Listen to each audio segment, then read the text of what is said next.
change your.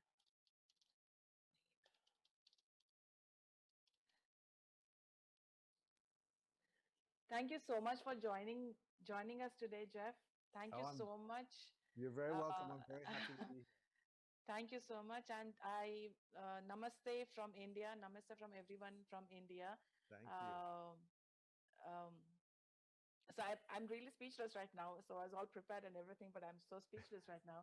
Um, so let me just kind of tell us about who we are and what we represent. Good. And yes, my name is Parinitha, and you can call me Pari. And I represent the Pyramid Spiritual Societies movement, which was founded by Subhash Patriji, who's my father. Hmm. And And what we is have it been called again? Pyramid Spiritual Societies movement. Pyramid Spiritualist Society Movement. Yes, Okay. which is called as PSSM. We have been my father has been traveling extensively since the last 30 years, spreading meditation and plant-based food and pyramid energy. Mm. That is what we are, and uh, you're the second person that we are interviewing. We are interviewing all the grandmasters of the entire world to uh, to be introduced to everyone, to the world, and take advantage of your wisdom and experience and apply it in their own life. So that is the whole intention of doing these interviews. Well, So thank you so much. I'm very honored to be talking to you. thank you so much. Thank you so much. So, getting ahead with our interview, we would love to know uh, who is Jeff Carreira? Like, It's a please good let us question. know about yourself. Okay. Well, I'll give you a little bit of my background. Hmm. Um,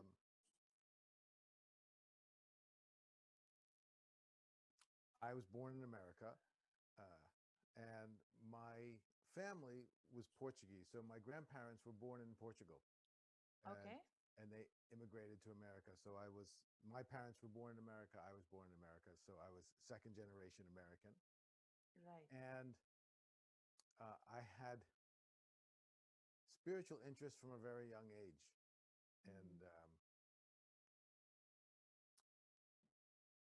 but was living a very normal American life, and went to school, went to college, got a job, got Okay. married. I literally lived in a white house with a white picket fence, which is Uh-huh. the American ideal for family living. But when I was always a seeker. When I was 29, I got involved with a spiritual community, Hmm. and I left my life completely. Okay. So I left, excuse me, I left my career at the time, Hmm. and I left the marriage that I had been in, and I left her the house and all of the belongings, and I just Hmm. joined a spiritual community where I lived for the next 20 years. Uh, Okay. and there I had the opportunity to do any amount, as much practice as I could possibly want. We did a lot of meditation, Hmm. uh, among all kinds of other practices. And there came a point, when I started to share what I had learned, happened after a 2-month long retreat I did, Hmm. and a number of things happened during that retreat. It was a long time. It was a good length of time to be on retreat, and it was silent. We were doing practice from 4 a.m. until evening, uh, and I was having a lot of profound experiences. At one point, I was sitting in meditation, and I felt my body expanding. And so it expanded up through the roof of the meditation hall, and then it kept going. And then I could see the whole town below me, and then it was going, and then I could see the earth, the round globe, and then it kind of kept going. And then Hmm. pretty soon I couldn't tell which one was the earth anymore, because it was just the whole cosmos had become my body. And when I was resting in that place, there was this intense sense of well-being and love and perfection, uh, sort of the ultimate relief. And I remembered that I used to do this when I was a little boy. That Mm-hmm. I remember that when I was, I don't know, probably 3 or 4 years old, I would lock myself into the into the bathroom, and there was a mirror on the wall, and I used to stare into my own eyes. And if I kept staring into my own eyes, I would blow up until I was the size of the cosmos. And then I would let Wow. myself come back down, and then I would, go off. Uh, so, and then I remembered the day, I very specifically remember the day that I went in the bathroom and I couldn't do it anymore. But I was looking in my eyes and I couldn't do it, and I couldn't do it, and I couldn't do it. And evidently, I forgot that I ever could. But I'm Uh-huh. sure that the reason, because I was always unsettled in life. Even while I was pursuing a normal life, I was always unsettled. It never really made sense to me. I was always a seeker. I was doing meditation. I was reading spiritual books. And I'm sure it was all because I had had such powerful experiences as a child. Even though I'd forgotten them, there was some way in which they wouldn't allow me to be comfortable in the Mm. world. And so that retreat was a miracle. It kept going from there, and there were more and more experiences. And after that, I started teaching inside the community that I was a part of until about 2005. And then I started teaching, uh,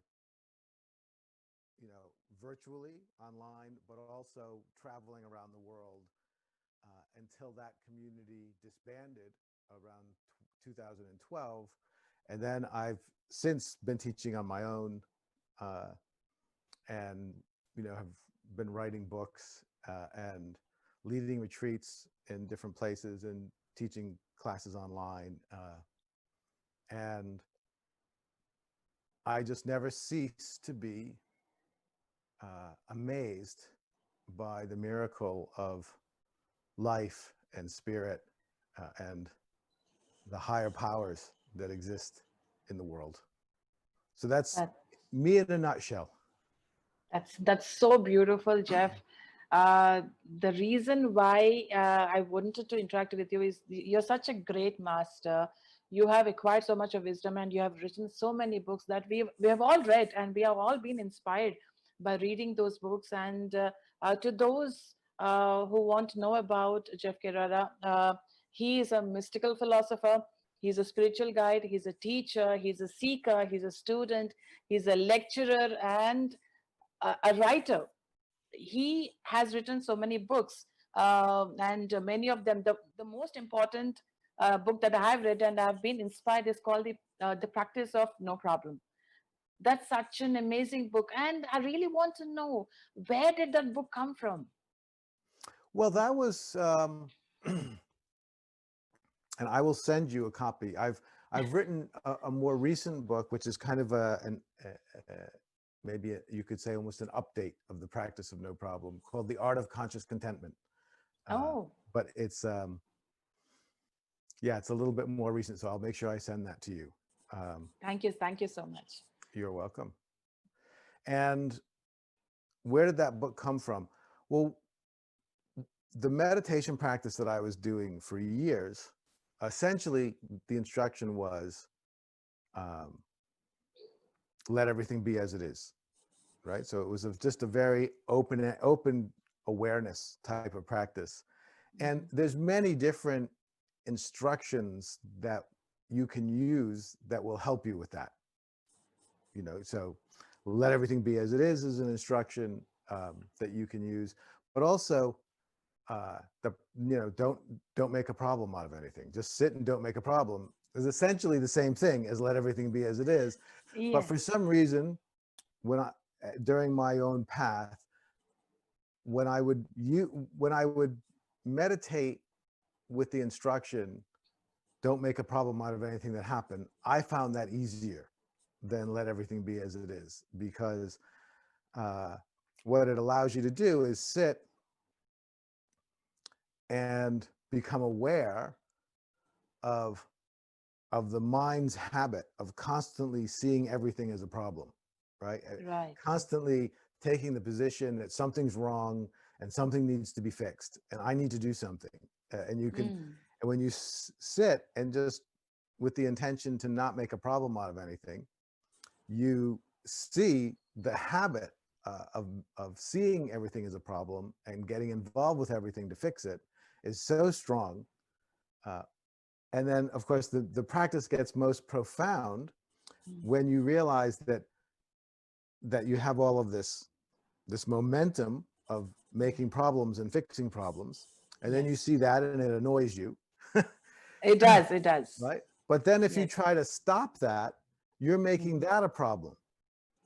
So that in the end, the only way to do the practice is you have to let those habits, right? They're just karmic habits, and I believe that the way it will work is if you just let them go. Eventually, they'll run out of energy, and you don't know how long. Might be this lifetime or some other.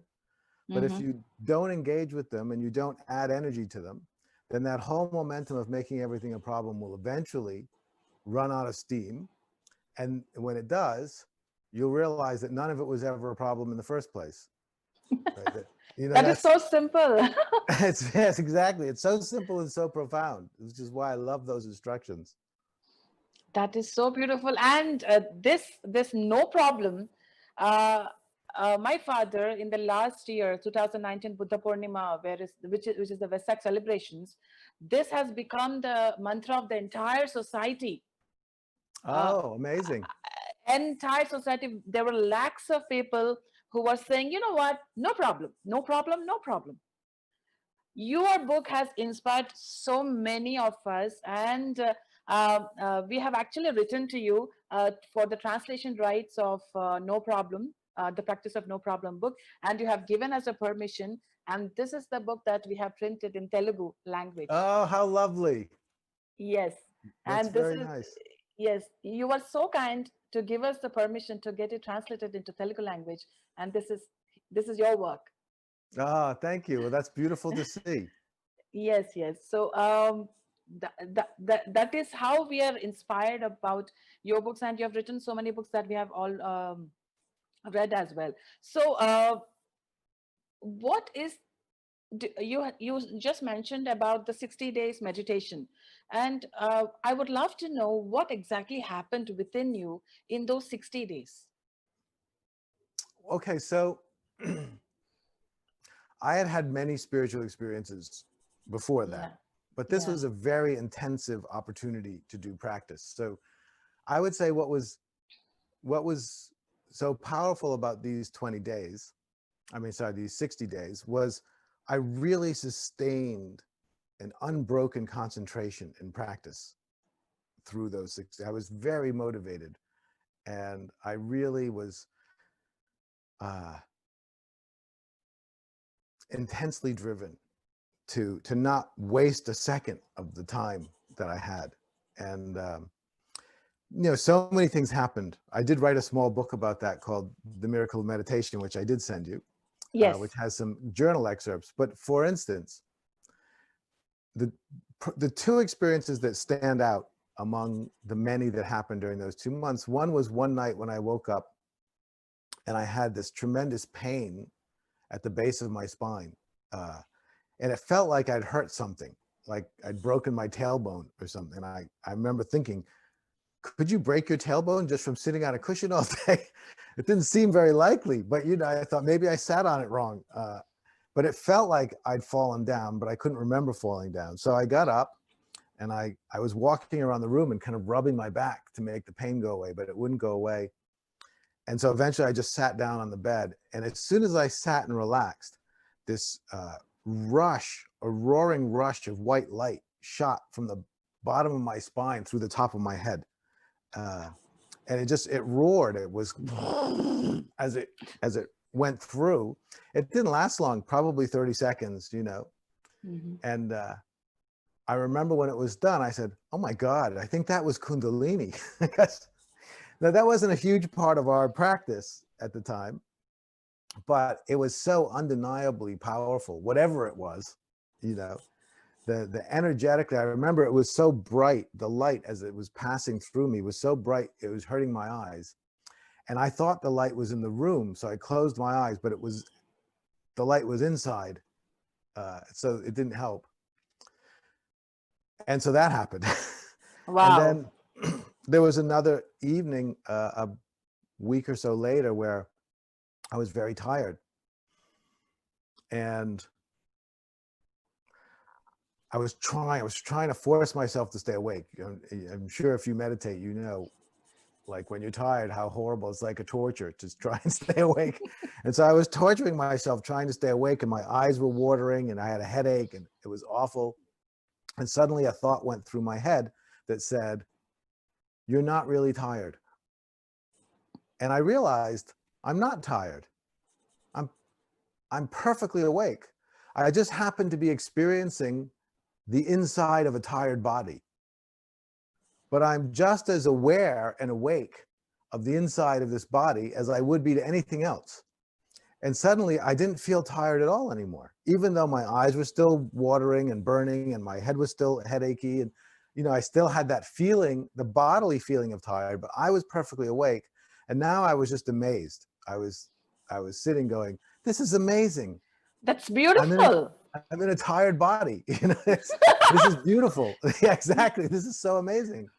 And then that night I went to sleep. And as I was laying in the bed, I felt this tingling in my toes, and then my whole body got numb.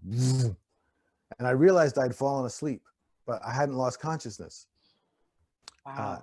and then all through the night, I would, dreams would appear, and I'd realize, oh my God, I'm dreaming. But I hadn't ever lost consciousness. And then the dream would go away, and then there'd be nothing, no sensation of body, no sensation of anything, but I'd still be there.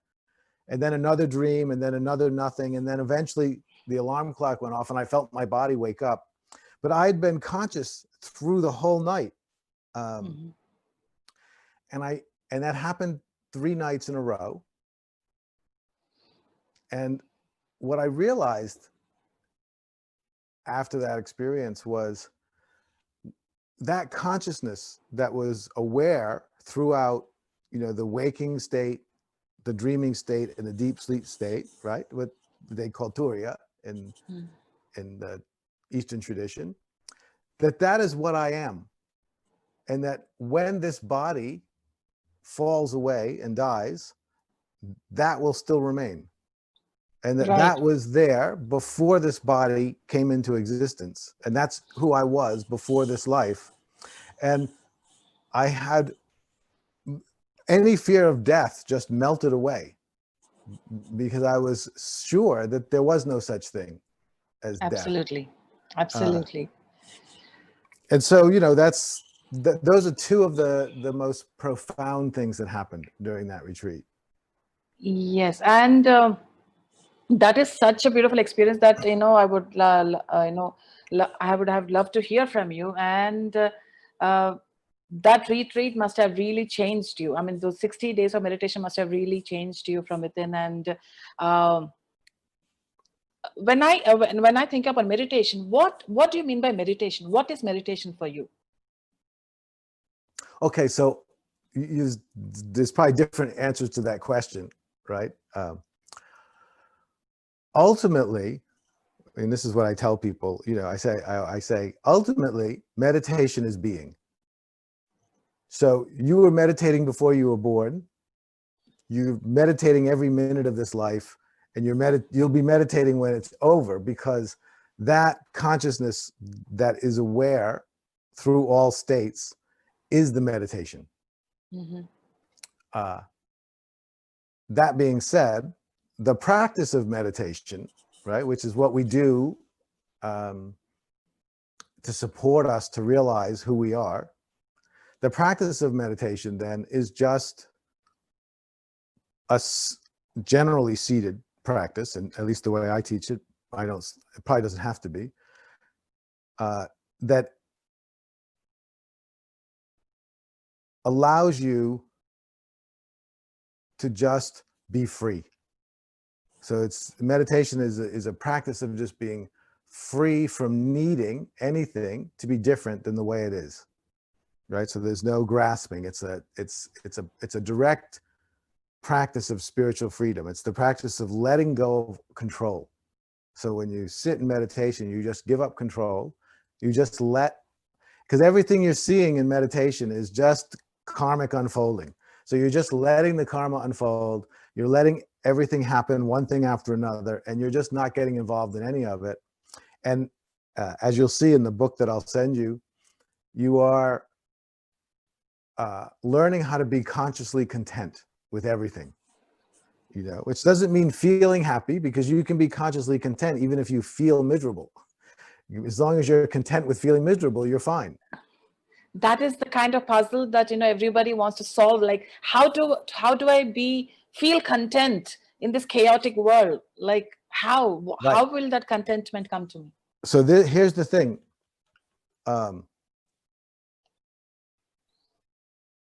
You can't necessarily, you have to make a distinction. You can't necessarily feel content all the time. That's not possible. Feelings come and go. Mm-hmm. And especially if you're in a world like this, it doesn't promote a whole lot of contentment often. So you have to make a distinction between feeling content and being content.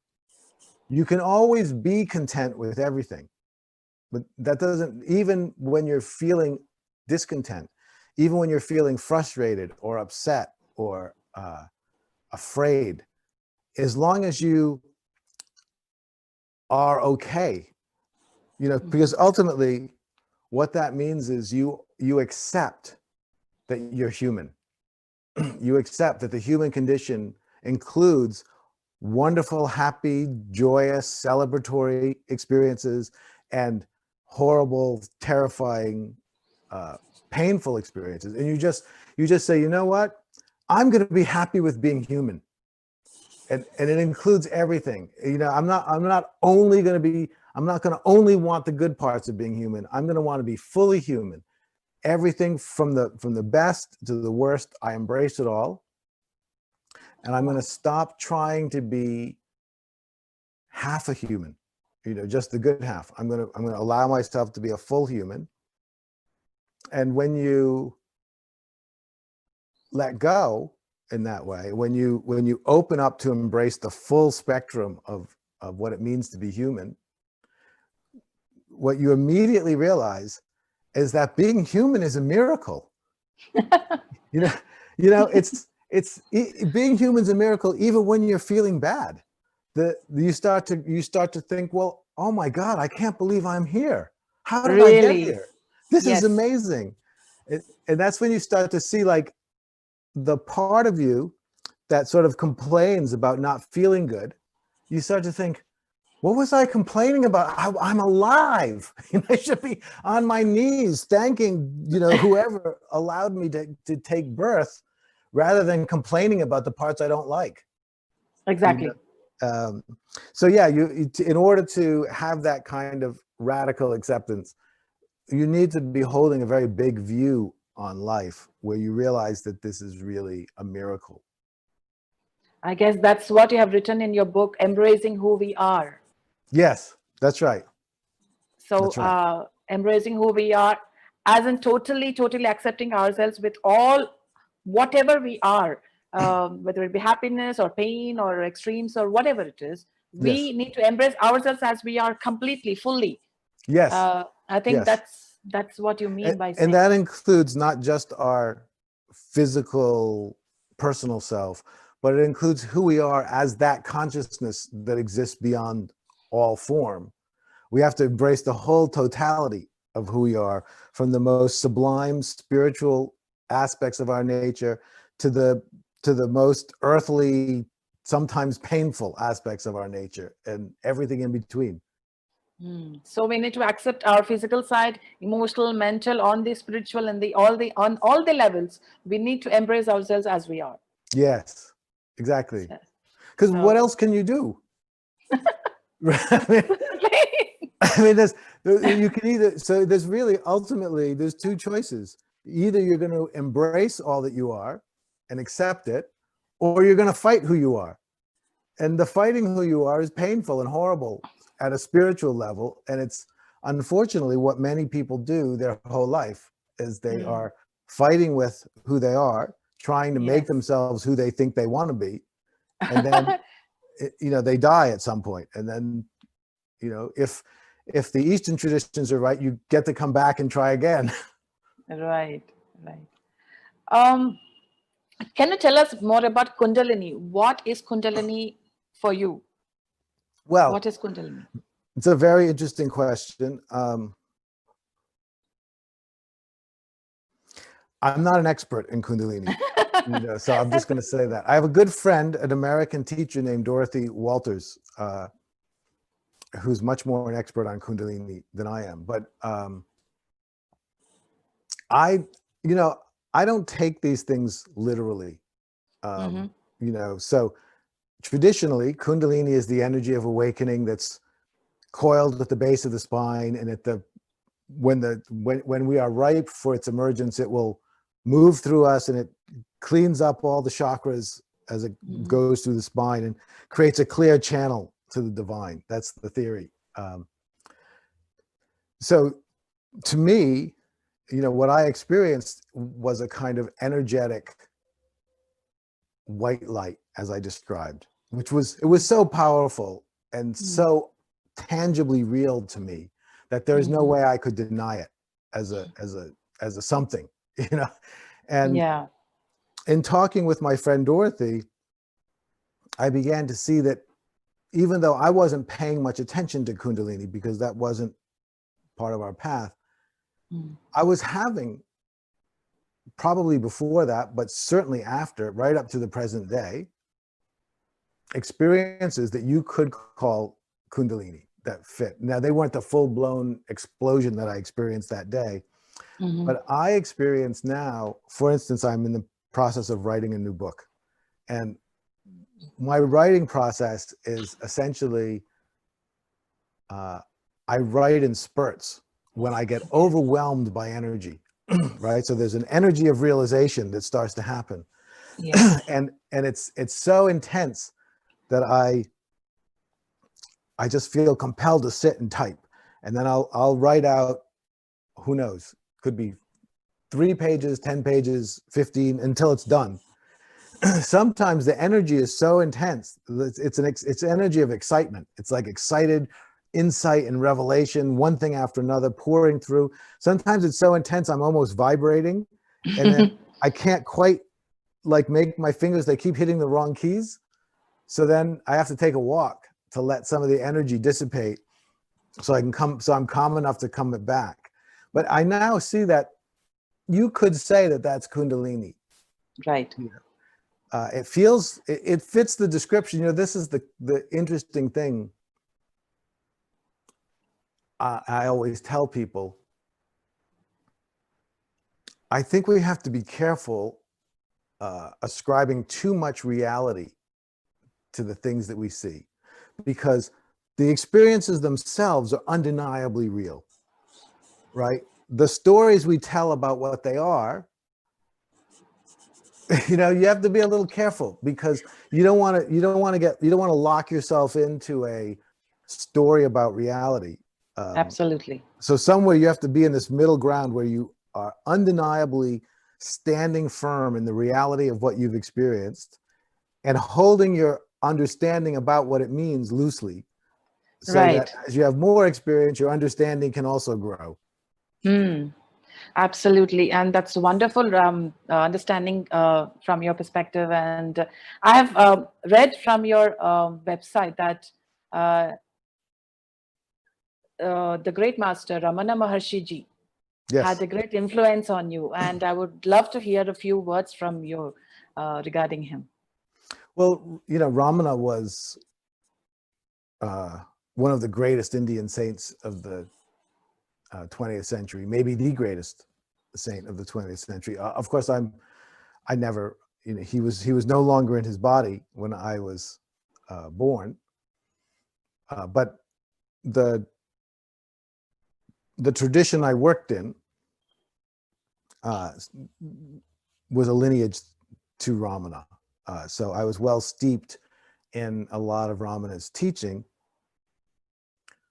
you know, his main practice was the self-inquiry practice, you know, which essentially was you were always looking, no matter what your experience was, you were always looking at the source. You know, who's having this experience? You know, who am I was the question he would have you ask. Who am I? So no matter what experience you're having, and he was always pointing you back to the awareness of awareness, you know, to the and that awareness, that the awareness of the awareness, that is what we are. Before we're a body, before we're a person, before we're in this life, we are just awareness. That's, I believe, what I was experiencing when I couldn't lose consciousness throughout the night, that I was experiencing just the awareness that is. And that's all I am. But that's not who Jeff is. That's who we are. That's what is. You know, so the famous I am that. You know, that is what is, and I am that, because there isn't anything else. Right. And the thing I love about, at least what I've read from Ramana, is this, you know, I think this very simple description, the very traditional, which I mentioned earlier. We all experience 3 states of consciousness. The waking state, which is presumably the one we're in now, unless this is a dream, but assuming it's not a dream, we're in the waking state. Right. And then at night, we experience the dream state. And we also experience periods in which there's no awareness of what is. So the deep sleep. So we all have those 3 states. And Ramana is always pointing to that awareness, that's the awareness that's aware through each of those states. Right. And you know, which is called the 4th, or Turiya. And basically all we can do is relax and allow ourselves to be aware of the awareness that is. And then whatever is going to be our spiritual destiny will unfold, you know, once we stop being so engaged with everything. So one thing I'd like to say about that's occurred to me from reading Ramana is there's a passage in Ramana, in one of the English editions of Ramana's teachings, in which a disciple asks him about, says, well, sometimes when I'm asleep, or sometimes when I'm doing my practice, I get in this sleep but not sleep state. I start to get kind of, he says, I start to get kind of sleepy, but I'm not really asleep. And when that happens, I wake myself up so I can continue my practice. And Ramana says something like, that is your natural state. If you experience your natural state, and then thinking it's not your practice will end. Where if you realize that that's your natural state, you'll realize all you need to do is be there. And I think what he's pointing to there, in which I tell people, is that if we get too attached to some idea of being awake, like awake meaning upright awake, you can end up, yes, you can end up conditioning yourself to stay firm in the waking state alone, right? And you'll miss this subtlety of Turiya, because the waking state, even if it's extended through your whole day and you remain completely awake to everything that happens, is not the same as the awareness that's always aware, right? Because the awareness that's always aware is not a state that you need to maintain. It actually already is the case. It is what's aware right now as I look at you and you look at me. You don't need to do anything to make that what it is. And you don't need to do anything to sustain that, because it always is. It's eternal and everlasting. So I always, when I teach meditation, I like to give people permission to not be so rigid about staying awake. Now, of course, if you just fall asleep, that's not meditation either. But if you hold yourself too rigidly, tensely alert that's not quite it either. So I often will say, we want to be still in meditation, but not still like a brick, because a brick is a stiff, rigid thing. We want to be Absolutely. still like the surface of a pond when there's no wind, right? It's potentially fluid. Hmm. It's not stiff, but it's perfectly at rest.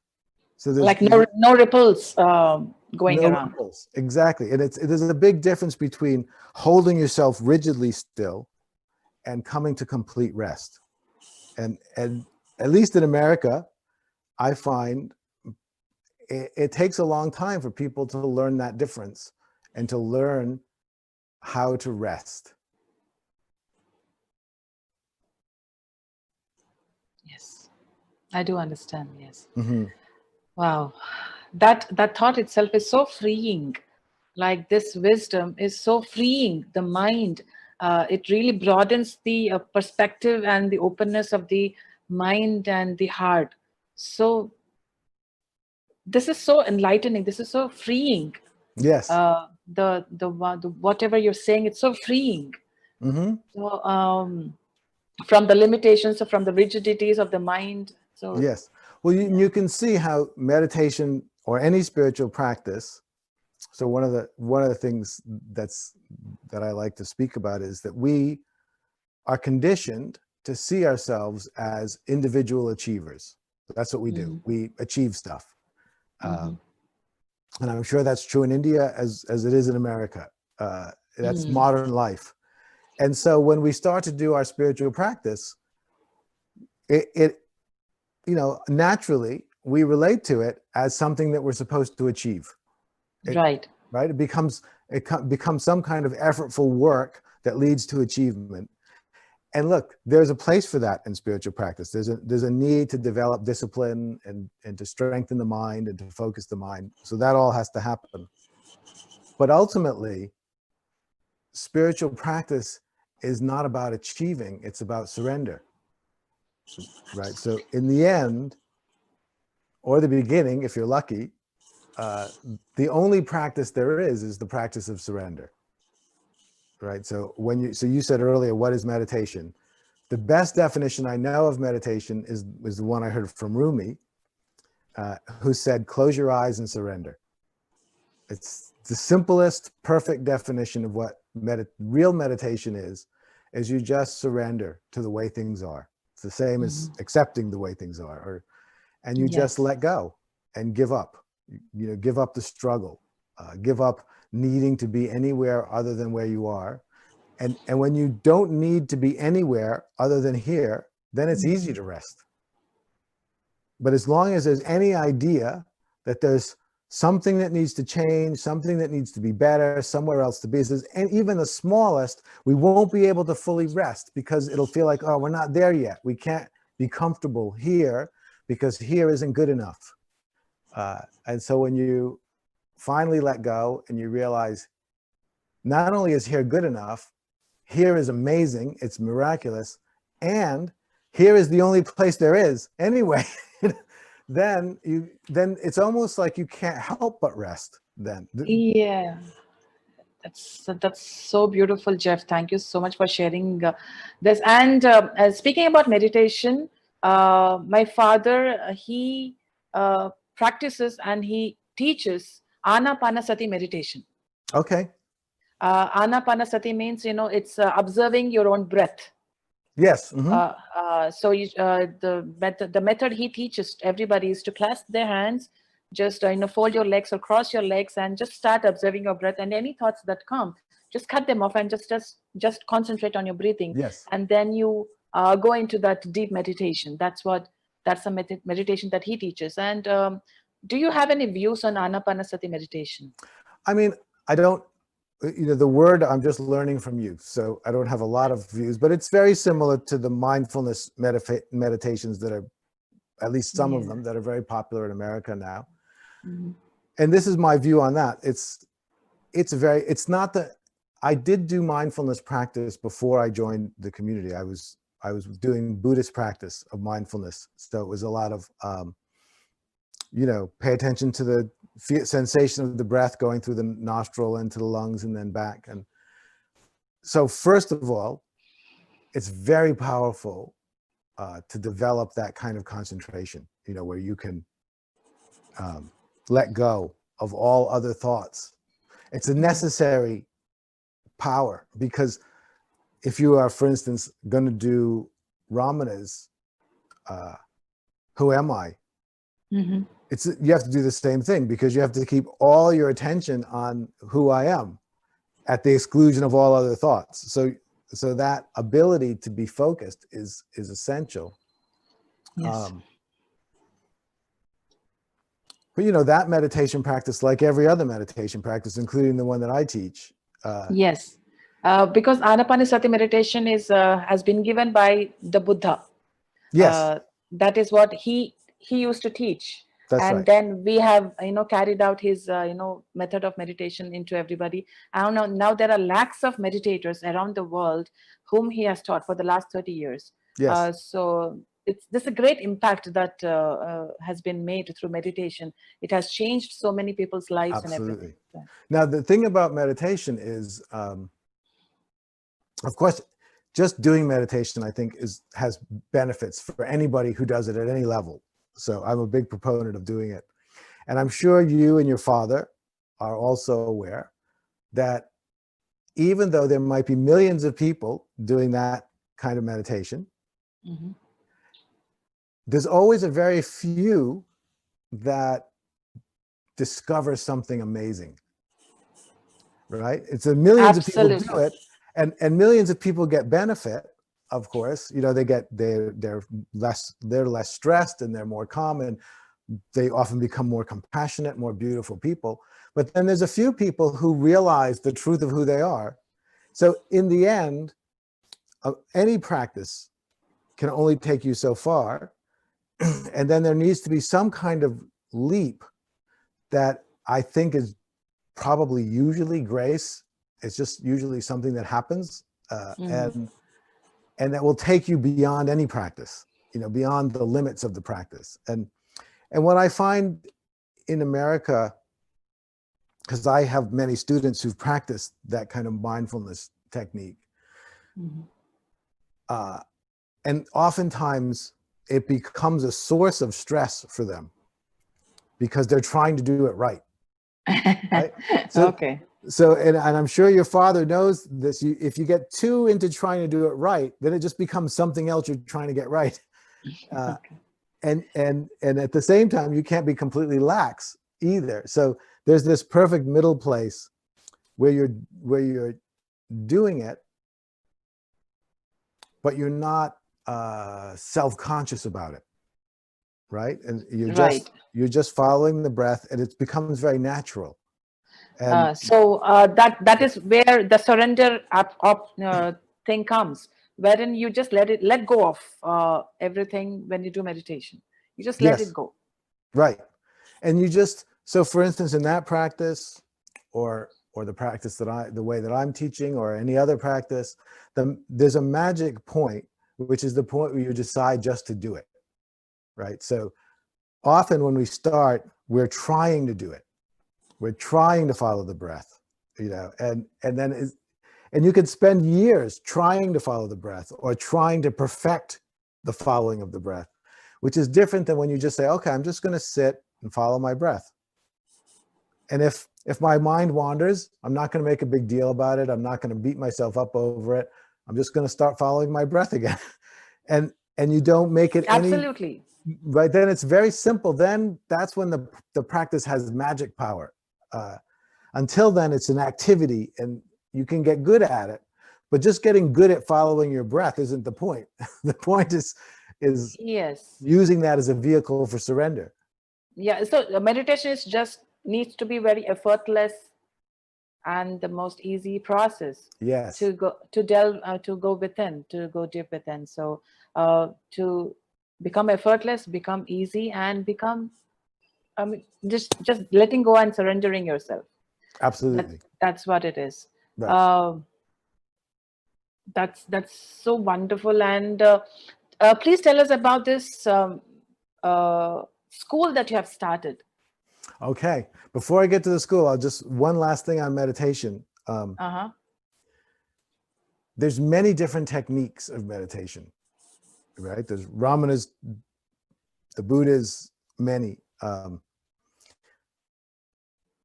sure there's differences between the techniques, but the differences between the techniques are not nearly as important as the sort of heart that one brings to the practice. Right. Right. It's people have gotten, the amazing thing is there's many different practices all over the world, meditation practices, prayer practices, prostrations, and for every single one of them, there's always some people who seem to get enlightened by doing them. Right? But that's usually it's a small number of people compared to all the people that actually do the practice. So,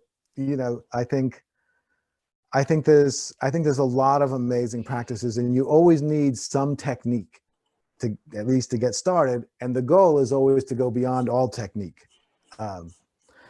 So in terms of the school, it was always a vision of mine to have a mystery school. So I borrow the term from the ancient mystery schools of Greece and Egypt. And the Okay. idea of a mystery school was that that's the place where people were studying the invisible reality, Okay. the spiritual realities that can't be generally seen on the surface.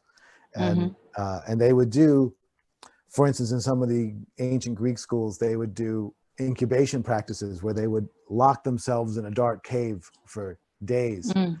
This is obviously a kind of meditation. And then they would go on, and they would by denying themselves the stimulus of the superficial surface world, their Okay. consciousness would expand into the secret realms of the spirit. So in a modern version, the school that I run is mainly an online school, and we have essentially an online campus where courses run. I offer courses there, but also many of our members will offer courses. We have a video classroom like this, and anybody can sign it out for their classes. And we have a schedule of classes that take place. Uh-huh. As I said, I teach some, but many of the other members teach some. I have a few contributing teachers who are masters in their own right in different ways, and they periodically will teach in the school. And we have forums for conversation and discussion. We have a collective blog that everyone can contribute to. So the idea is that there's a community of people that are constantly interacting around matters of spirit and supporting each other, because I believe that there's the individual work of practice, but then that work needs to, for most people, of course, there's always the exceptions like Ramana Maharshi, who just lays down and gets enlightened when he's 16. But, if that's going to happen to you, you don't need anything. That's true. For most of us, there needs to be an individual practice of some type. And that practice usually needs to be supported by a community of like-minded people. And in our world, many people who are seriously interested in spiritual practice and awakening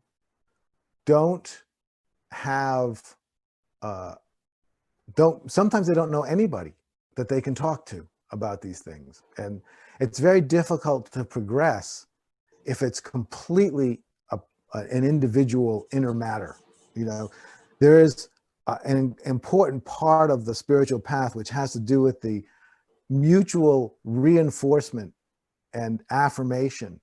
So when I say to you, like even in our conversation, when I say something to you and you recognize the truth of it, or you say something to me and I recognize the truth of it, we're mutually reinforcing each other's realization in a social way that's very important, because we're not just individuals. We're also part of a collective field of individuals. So Yes. that's why I wanted to start the mystery school, so that anywhere people were in the world, there would be a place that they could go regularly and always know that they were going to find a group of like-minded souls that they could communicate with. That's so beautiful. That's so beautiful. And uh, when I announced the interview with you with a group of my friends, and they were really interested in joining your um, the programs that you're conducting through your school, and they were actually wondering if if Jeff can give us some discounts so that we can actually afford to um, attend the programs that he's putting up. Well, So I will definitely do that. So okay, you and I can be in contact about that, and we'll figure out a way to do definitely, it so that it works for your. definitely. Because so many are interested in joining this group, these programs. That's why. Yeah, well, we'll make it as affordable as it needs to be to make And sure that's that people that's can join it. sure. That would be really lovely. And when you were saying about inclusiveness and unity and stuff, and you have written a book on radical inclusivity. Yes. Uh, and what do you mean by inclusiveness? It's like synthesis or uh, like union. What do you mean by inclusiveness? Okay, so inclusiveness means a lot of things at a lot of different levels. You know, this radical inclusivity that I was talking about is another way to to talk about meditation. It's another way to speak about what we were speaking earlier. That from one way of seeing the path to enlightenment, it's the dissolution of the sense of separation, right? So we go from the separate sense of self to oneness or non-duality. And that is non-duality. The path to non-duality, or one way to see the path to non-duality, is a radical inclusiveness. So in meditation, what that looks like is, whenever there's a problem in meditation, that means there's something that exists that you're not willing to include as part of this meditation. So in other words, I'm feeling frustrated, and that's not, I don't want that. I'm not willing to include that. So I'm trying to work something out, right? And so radical inclusivity means everything gets to be included. The worst feelings, the best feelings, the confusions, that you don't ever exclude something. You never hold something separate and say, no, that's not part of reality for me. I'm not going to. And so at a very deep level, it just means you you keep drawing a bigger circle. That's what I sometimes say about meditation. When you're Mhm. meditating, uh, the answer is always to include. So whatever it is you find yourself fighting against, you just draw a circle big enough to include that too. And then you'll see something else you're fighting against. So you draw a bigger circle, right? So, and if you keep drawing bigger and bigger circles until you realize you're going to include everything. So that means Mm, you're going to include anything that could possibly happen. So you don't right. need any circle at all anymore. Radical inclusivity means there's no more circle, there's no more boundary, because everything is going to be included. Everything you're currently experiencing and everything you could possibly experience is always already included. That's the radical inclusivity that I'm speaking about in that book. And then you drop any idea of inclusion and then there's no more inclusion and exclusion. There just is what is, and then it's over. That's beautiful. Wow, it's so freeing. It's such an amazing way to see the truth as it is, and that's wonderful. And we have a few uh, people who have come and joined us. And if you have any questions, you can ask right now. And while they're doing that, I really want to know about your future plans, about your vision and mission for the future, and what is it that how do you want to see this world as? Well, I wish it was in my control how I want to see the world as, but I guess my the way I look at myself and the work that I'm doing, um,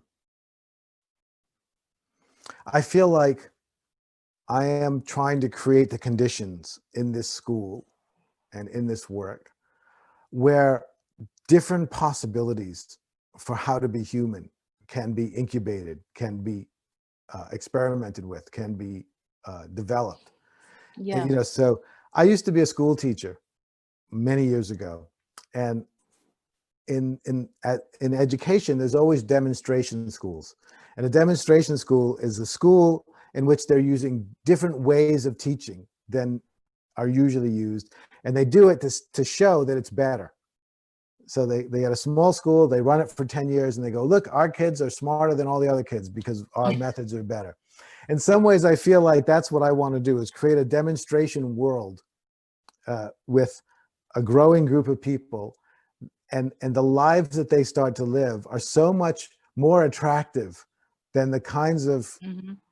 lives that people are generally living, that more and more people Mm-hmm. want to live that way, want to understand. And that's the work that you, and I'm sure your father, are doing, which is, Mm-hmm. as you work, people they see you, they see your father, they see the people you work with, and they go, wow, they seem different. They seem happier, right? What are they doing? I want some of that. And that's how it works. We create a positive example that draws more Mm. people in. So you're doing that. I'm doing that. There's many, many people doing that in little pockets all over the world. And as I see it, that's how the world grows into a better place. Yes, that's beautiful. Jeff, have you ever visited India? Yes, I haven't been for a long time, but I think the last time I was there was in 2005. But Uh-huh. I went the first time in 1993, and then I've probably been 6 times between those years. It was always for retreats, Mm-hmm. and I never stayed longer than about a month. Uh, Okay. but yes, I have been to India on those times, and my wife and I have been thinking about. Of course, nobody can travel right now, but we've been thinking about going to India for a few years Yes. because we haven't been. She lived there for 4 years many years ago, and we haven't been for a while. Right, that's beautiful. And we do have a beautiful place in India where we invite grandmasters like you. You can you can come and visit the place which is called Pyramid Valley International. And we have built a huge pyramid in Bangalore, in India, in Okay. Karnataka state. And I would love to invite you to come there and just, whenever the next time that you make a visit to India, Okay. I'm inviting you heartfully to please come and visit our pyramid in Bangalore. I will be able to send you the address and everything. But yes, this is a formal invitation from us, from Pyramid Spiritual Societies, for you to please come over and share the entire wisdom of yours with all of us. Okay. Well, next time I'm in India, I will be sure to go. I've been to Bangalore before, but again, I think 2005 was the last time I was there. It's probably Right. different. It's probably changed a lot since then. It's Yes. 15 years ago almost. Right. And not just the Bangalore pyramid, we have built like thousands and thousands of pyramids around the world. Oh my Uh, God. yes, and this amazing work that has been done by Subhash Patri ji. He has built many pyramids throughout the world, and it's like a 180 by 180 pyramid, which has been constructed in Bangalore and Hyderabad as well. So we encourage people to sit and meditate in the pyramids so that they can grasp the cosmic energy directly. Uh, Beautiful. so that is what we have been encouraging to do, and we would love to have you in India with us. Well, fantastic. I would love to meet you and your father in person Thank you. when I have And a chance. yeah, finally, please give us a message to everybody, uh, whoever is watching and listening to you right now. Your final message to anybody, to the Okay. overall world. So my final message would be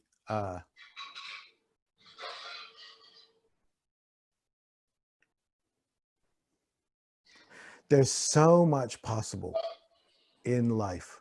Uh, the piece of reality that we normally see is such a small slice of a huge multidimensional reality. And the secret to letting go of our attachment to the little slice we have is ultimately just surrender and relaxation, because we are already cosmic beings. We don't have to become cosmic beings. We just have to relax and surrender to what we already are. And then the truth of our cosmic nature will inevitably be revealed as soon as we give up any idea that it isn't already so. So that would be my final That's so message. wonderful. That's so wonderful. And our deepest gratitude to you to be able to spend an hour with us, giving us your precious time out of your busy schedule. I know you're very busy. So thank you so much for giving us this opportunity to be able to talk to you, interact with you, and uh, to come online for us and to share, to be able to share your knowledge and wisdom with us.